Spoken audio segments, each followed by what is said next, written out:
दरम्यान आत्ताच्या अधिवेशनामध्ये मुंबईत सुरू असलेल्या अर्थसंकल्पीय अधिवेशनामध्ये विरोधक इतके शांत का हा प्रश्न उपस्थित होतोय। 5 दिवस झाले तरी पण विरोधकांच्याकडून कुठल्याही प्रकारची धारदार न आंदोलनं झाली न भूमिका घेतली गेली। विरोधकांची विरोध करण्याची धार संपली आहे असा टोला या निमित्तानं सत्ताधाऱ्यांनी लगावला आहे। त्यांना वैफल्य यासाठी आलेलं आहे की विरोधी पक्ष नेतेपद त्यांना मिळत नाही आहे।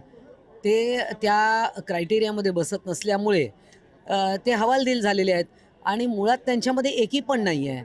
आणि यामुळे आणि कुठला मुद्दा त्यांना मिळत नाही। सरकार चांगलं काम करत आहे, त्यामुळे कुठल्या मुद्द्यावर नेमकं भांडायचं, तर मग काहीतरी विषय कुठल्यातरी अपघाताचे किंवा असं काहीतरी विषय येऊन करतात। पण मुळात म्हणजे विरोधकांची धार संपलेली आहे।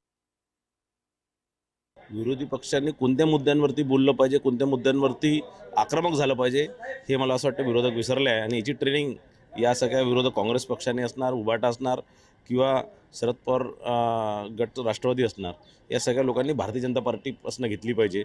कारण एवढ्या वर्ष सत्तेत राहिल्यावरही काँग्रेसने तसा बघितला तर काही विकास केला नाही। आणि आज सत्तेच्या बाहेर गेल्यावर विरोधी पक्षाची भूमिका ठामपणे कशी मांडावी, विरोधी पक्ष कसा काम करावा विरोधी पक्ष म्हणून, तर ते त्यांना ते विसरलेले आहे।